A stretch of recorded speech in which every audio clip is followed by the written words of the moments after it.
Hello friends, mission job में आपका स्वागत है। आज आप लोग देखेंगे स्पार्क पब्लिकेशन का 5वां नंबर सेट।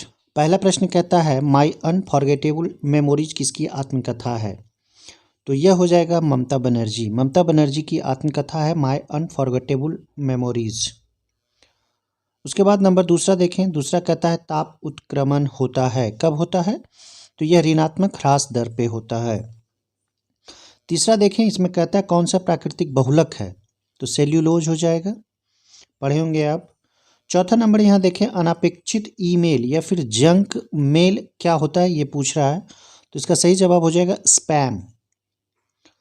पांचवा देखें, 5वां नंबर सवाल कहता है G8 में सबसे बाद में आने वाला देश। तो यह रूस हो जाएगा। G8 में सबसे बाद में आने वाला देश है रूस। छठा देखें, छठा कहता है दक्षिण सूडान की राजधानी। दक्षिण सूडान की राजधानी जूबा है। क्वेश्चन नंबर 7 देखें, निम्न में से किस राज्य में केवल एक महिला मुख्यमंत्री बनी थी। तो राज्य है राजस्थान। अब यहाँ देखें, क्वेश्चन 8 कह रहा है ग्रीन हाउस गैसें हैं। तो ग्रीन हाउस जो गैसें हैं वो कार्बन डाइऑक्साइड है, CH4 है, NO है और CFC है। उसके बाद यहाँ 9 देखें। 9 कहता है अत्यधिक प्रदूषणकारी उद्योग किस कोटि में आते हैं। तो अत्यधिक की बात हो रही है तो यह लाल रेड में आ जाएगा। 10वां कहता है करगम कहाँ का लोक नृत्य है। तो करगम जो है वो तमिलनाडु का लोक नृत्य है। 11 कहता है निम्न राजाओं में कौन राजगीर में प्रथम बौद्ध परिषद का प्रायोजक था। तो पहला जो राजगीर बौद्ध परिषद करवाया गया था ये अजातशत्रु के शासनकाल में करवाया गया था और राजगीर में करवाया गया था। 12 देखें। 12 कहता है द्रोणाचार्य पुरस्कार दिए जाते हैं। तो द्रोणाचार्य पुरस्कार जो दिए जाते हैं वो खेल के मैदान में उत्कृष्ट शिक्षकों को दिए जाते हैं। 13 कहता है रज़्मनामा फारसी में अनुवाद था। तो रज़्मनामा महाभारत का फारसी में अनुवाद था। 14 देखें, कहता है बंद अर्थव्यवस्था का क्या अर्थ है। ऐसा देश जिसमें कोई आयात एवं निर्यात ना हो वह बंद अर्थव्यवस्था कहलाता है। 15 है निम्न विख्यात खिलाड़ियों में से राजीव गांधी खेल रत्न पुरस्कार पाने वाला पहला व्यक्ति कौन था। तो यह है विश्वनाथन आनंद। और खेल में सचिन तेंदुलकर को भारत रत्न मिला है जो पहले खिलाड़ी हैं। उसके बाद 16 देखें। 16 कहता है वर्ष 1857 में मेरठ में प्रथम सिपाही विद्रोह की आग किस दिन भड़की थी। तो वो दिन था 10 मई का। 17 कहता है जब कोई चर्म उद्योग अपने अपशिष्ट को नदी में बहाकर जल प्रदूषण पैदा करता है तो स्वास्थ्य जोखिमों पर लगने वाली लागत को हम क्या कहते हैं। तो वह सामाजिक लागत के नाम से जाना जाएगा। देखिए 18 कहता है किसने कहा था संसदीय लोकतंत्र का अर्थ है एक व्यक्ति एक मत। यह कथन है डॉक्टर भीमराव अंबेडकर का।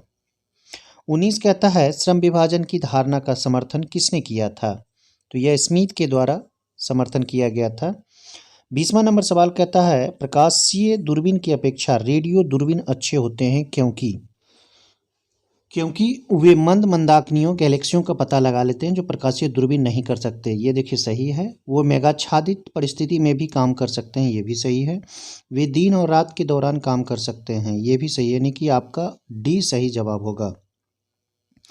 21 देखें किन प्रोग्रामों का प्रयोग राशि आधारित प्रलेख बनाने के लिए किया जाता है यथा बजट। तो यह स्प्रेडशीट के नाम से जाना जाता है जिसे हम लोग एक्सेल भी कहते हैं। 22वां कहा जाता है संविधान का कौन सा भाग नागरिकता के प्रावधानों से संबंधित है। तो नागरिकता जो है वो भाग 2 में है।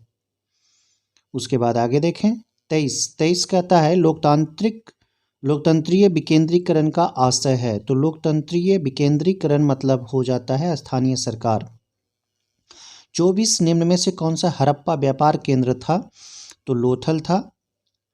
25 कहता है राजनीति के निम्न निर्देशक सिद्धांतों में से कौन सा गांधीवादी दर्शन पर आधारित था। तो ग्राम पंचायतों का आयोजन इसका सही जवाब होगा। 26 देखें भारत में आधारित लोकतंत्र निम्न में से कौन सुनिश्चित करता है। तो यह सुनिश्चित करता है पंचायती राज।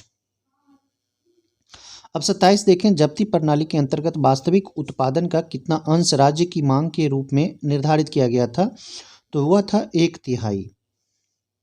28 देखें निम्न में से किसने भारत में फ्रेंच शक्ति को समाप्त कर दिया था। बक्सर की लड़ाई 1764, ये तो गलत है। दूसरा ऑप्शन है तीसरा कर्नाटक युद्ध, ये भी गलत है। प्लासी की लड़ाई 1757, ये भी गलत है।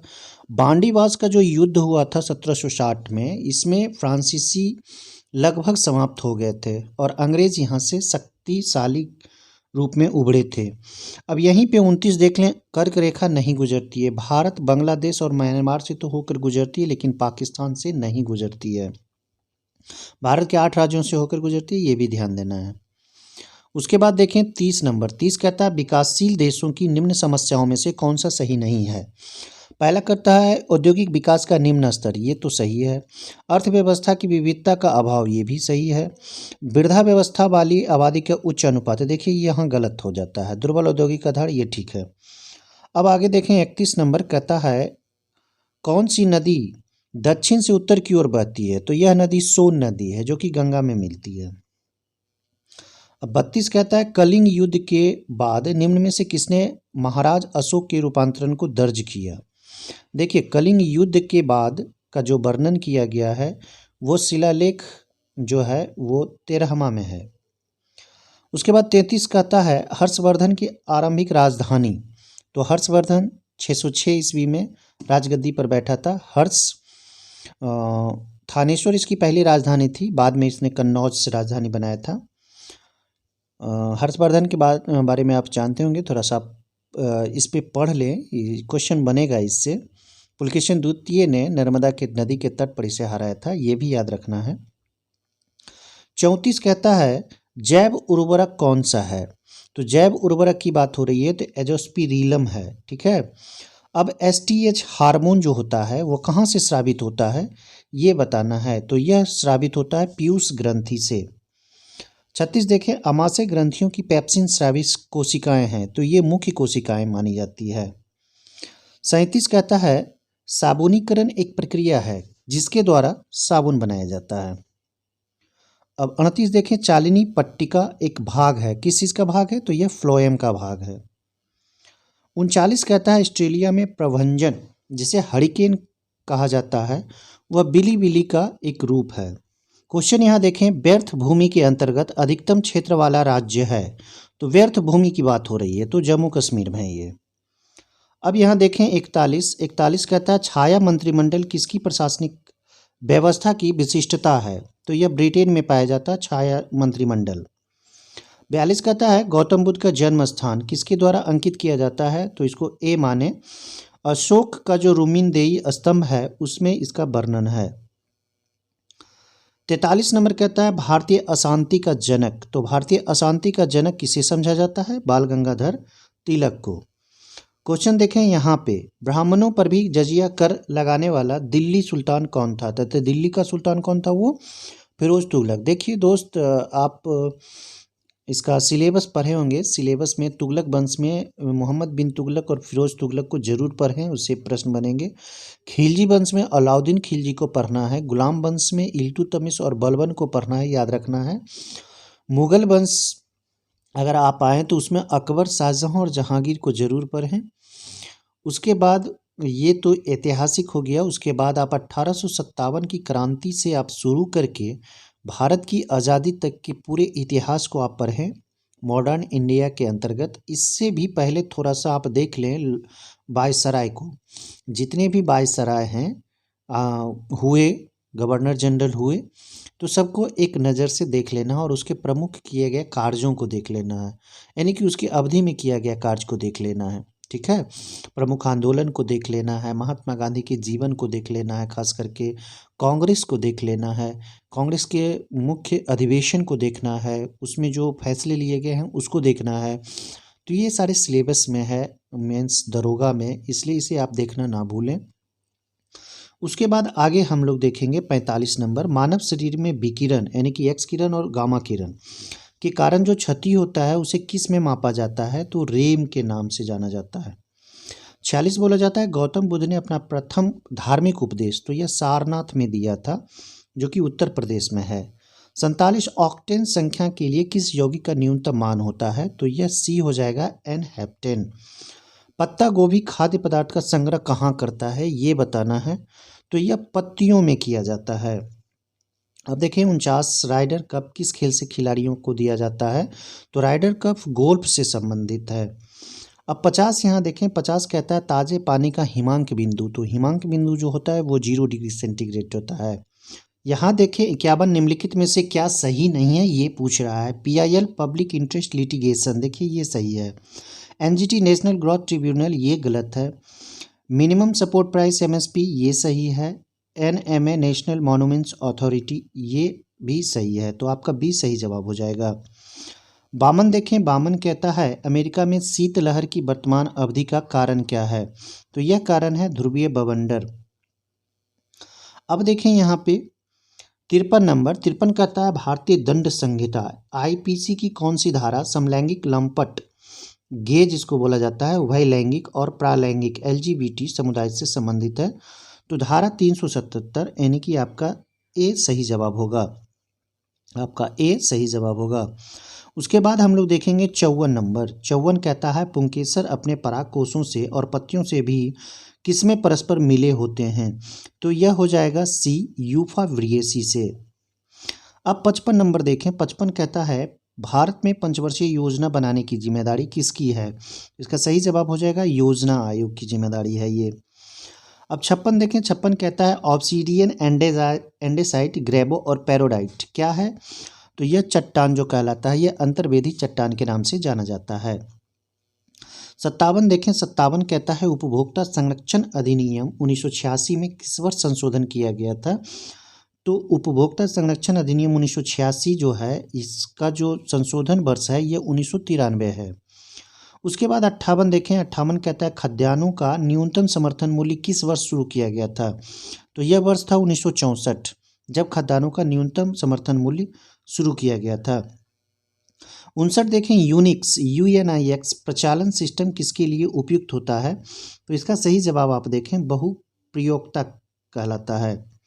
अब 60 यहाँ पे क्वेश्चन है गतिपालक चक्र भाप इंजन का महत्वपूर्ण हिस्सा क्यों होता है, तो यह क्या करता है गति को समान रखने में इंजन की सहायता करता है।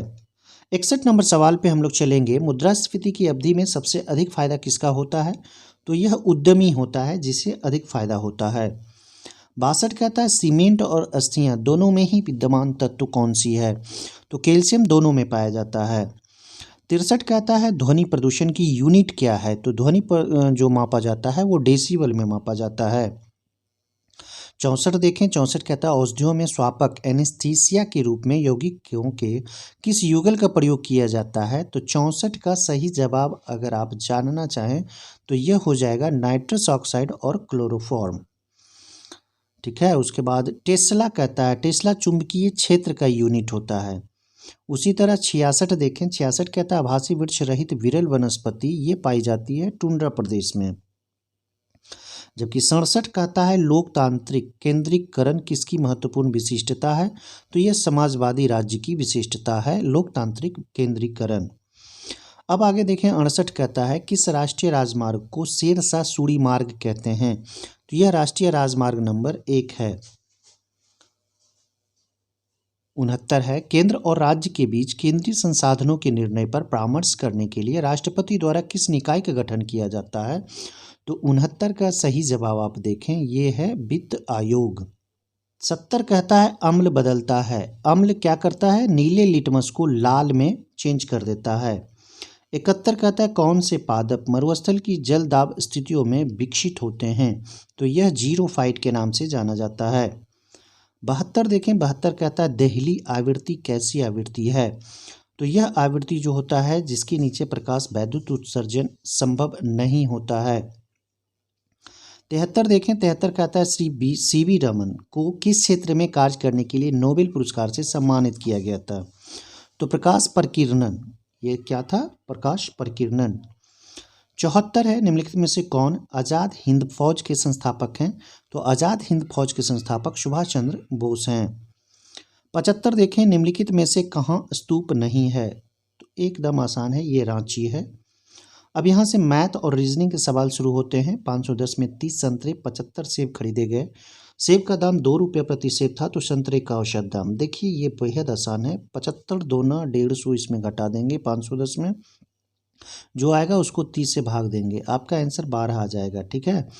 अब देखिए 3 घंटियाँ क्रमशः 48, 60 और 90 मिनट के अंतराल पर बजती है। तीनों 10 बजे बजती है सुबह में। तो उस दिन वह फिर एक साथ कितने बजे बजेगी? देखिए बहुत आसान है, 48, 60 और 90 का लॉसा निकाल देना है। लगभग 48, 60, 90 का बनाइएगा तो 720 आएगा और उसको 60 से भाग दे देना है, 60 मिनट।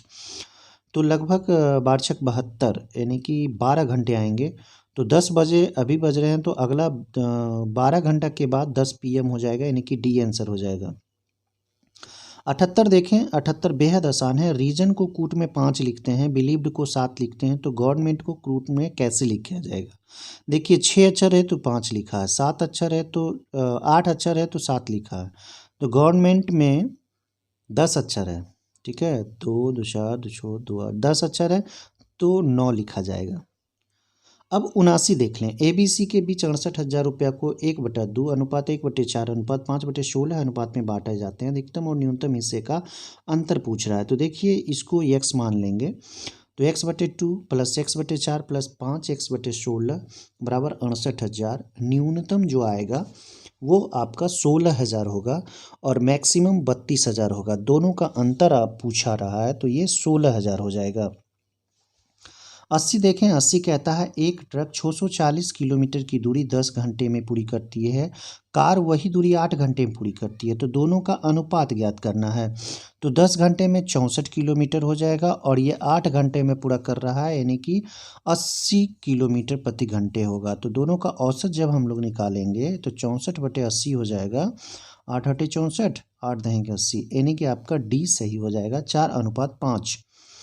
अब 81 कहता है 3 साल पहले 5 सदस्यों वाले परिवार की औसत उम्र 17 वर्ष थी। एक बच्चा पैदा होने से उस परिवार की औसत उम्र आज भी वही है, उस बच्चे की उम्र क्या होगी? देखिए आप इसे अगर बनाएंगे, 3 साल पहले की बात हो रही है तो उस समय 17×5 = 85 था, ठीक है, याद रखना है 17×5 = 85। 3 साल पहले की बात हो रही है। अब की बात हो रही है, बच्चे की उम्र पूछा जा रहा है, तो अब की बात जब हो रही है तो 5 × 15 फिर जोड़ देंगे तो 85 15 हो जाएगा 100। उसके बाद कह रहा है 6 सदस्य हो जाएंगे जब बच्चा आएगा तो 6 से जब भाग हम देंगे और उस समय भी औसत 17 ही है तो 17 छक 2 तल से, यानी कि 2 साल इसका सही जवाब हो जाएगा। अब 82 देख लें। 82 कहता है 12.5% सालाना सरल ब्याज पर एक राशि 4 वर्ष में 3750 रुपया होती है। और राशि क्या है? बेहद आसान है, आप इसे बना लें, 2500 रुपया होगा। आप ऑप्शन से भी जाके बना सकते हैं या फिर अगर आप जानते हैं तो इससे बहुत सरल विधि है, इसे आप बना सकते हैं। 83 एक कूट भाषा में मॉक डैन सेल का मतलब होता है नाइस बिग हाउस। फिट कॉन डैन का मतलब होता है हाउस इज गुड। वार्म टीर फिट का मतलब होता है कोस्ट इज हाई। तो गुड का मतलब क्या होगा, कौन सा शब्द होगा? देखिए इसको कॉमन निकाल लिया जाता है। मॉक डैन सेल और फेट कॉन डैन दोनों में देखिए डैन डैन का कॉमन है, दोनों डैन कॉमन है और ये दोनों में ये कॉमन है, यानी कि हाउस कॉमन है, ठीक है। अब देखिए कहता है वार्म टीर फिट, यानी कि फिट के बारे में अगर आप देखें तो यहाँ पे आप एक और चीज़ को देख सकते हैं, फिट कॉन्डेन हाउस इज़ गुड और वार्म फिट। तो यहाँ देखिए इज़, फिट मतलब इज़ हो गया तो गुड जो होगा वो कौन हो जाएगा? डी आपका सही जवाब हो जाएगा। तो इस तरह से आप पकड़ सकते हैं। 84 देखिए कहता है प्रश्न चिन्ह के स्थान पर कौन सी संख्या आएगी? एक ऐसा संख्या लेना है जो कि बराबर आ जाए। तो ये संख्या 72 हो जाएगा। जब आप 72 यहाँ रखेंगे, यहाँ भी 72 रखेंगे, तो जब आप काटेंगे तो दोनों बराबर आ जाएगा। 85 देखिए एक बेईमान दुकानदार अपना सामान लागत मूल्य पर बेचने की घोषणा करता है, लेकिन वह सामान बेचने के लिए 1 किलोग्राम के स्थान पर 900 ग्राम का बाट काम में लेता है, ठीक है। इस चीज़ को आप ध्यान से देख लें। अगर ऐसी स्थिति होती है तो 1 किलोग्राम में 1000 ग्राम आता है, यानी कि आप इसे समझ लें, और 900 ग्राम का बाट यानी कि यहाँ पे 1 रुपये का फ़ायदा हो रहा है, ध्यान दे देना है। मान के चलिए जब इसको आप बनाइएगा तो 11.1/9% का शुद्ध लाभ यहाँ पे हो रहा है। 86 देखिए एक परीक्षा में 52% छात्र हिंदी में, 42% छात्र अंग्रेजी में उत्तीर्ण हैं। यदि 17% छात्र दोनों विषयों में उत्तीर्ण हुए हों तो दोनों विषयों में उत्तीर्ण छात्रों का प्रतिशत। देखिए ये दोनों को जोड़कर 17 घटा देना है और 100 में घटा देना है तो 23 आपका सही जवाब आ जाएगा। बहुत ईजी है, नियम से ना जाएं, ठीक है। 87 देखें, 87 कहता है चावल के मूल्य में 20% की कमी होने से 77 रुपये में इतना किलोग्राम अधिक चावल खरीद सकता है। तो चावल की कीमत कितनी थी? तो पहले चावल की कीमत 5.5 रुपया था। 20% अगर कमता है उसके बाद ये उतने ही रुपया में 3.5 किलोग्राम चावल अधिक खरीद लेता है। ठीक है। अब यहाँ देखें, यदि एक्स स्क्वायर प्लस एक्स के एक्स प्लस 12 का गुना के एक्स प्लस 3 हो तो के किसके बराबर है? तो देखिए आप यहाँ पकड़ें 7, क्योंकि आपका गुणक 3 है और 3 चौके 12 होगा, 4 3 7 हो जाएगा, यानी कि आपका सही जवाब बी हो जाएगा। ऑप्शन से ही आप पकड़ सकते हैं, जैसे क्वेश्चन आप देखेंगे फट से इसे देख लेंगे, बनाने की ज़रूरत ही नहीं है। 89 कहता है 1400 का x प्रतिशत 119 हो तो x किसके बराबर है? आप इसे हल कर लें, बेहद आसान है। आप ये आंसर होगा 8.5%। ठीक है, 8.5% 1400 का 119 होगा। प्रतिशतता बेहद आसान है। अब यहाँ देखें, यदि b/a बराबर 0.25 हो तो इतना, यानी कि 2a माइनस बी बटे 2a plus B plus 2/n का मान क्या होगा? देखिए b बराबर अगर आप देखें तो b बराबर हो जाएगा 0.25a। ठीक है, तो जहाँ जहाँ b रहेगा वहाँ 0.25 रख देना है और b का मान रख देने के बाद आप जोड़ घटाव कर देंगे, उसके बाद 2/9 लॉसन ये भिन्न का जोड़ निकाल लेंगे, आपका a सही जवाब हो जाएगा 1। 91 ए बी बहने हैं, सी ए का भाई है, डी ई का भाई है, ई बी की बेटी है, डी की मौसी कौन है? तो 91 को हल करें, ए हो जाएगा आपका सही जवाब। वह बेहद आसान है। 92 कहता है यदि हवा को पानी कहा जाए, पानी को आग कहा जाए, आग को आकाश और आकाश को जमीन कहा जाए तो मछली कहाँ रहती है? तो मछली पानी में रहती है, यानी कि आग हो जाएगा आंसर आपका। उसके बाद 93 देखें, प्रश्न चिन्ह के स्थान पर आने वाली सही आकृति देखें।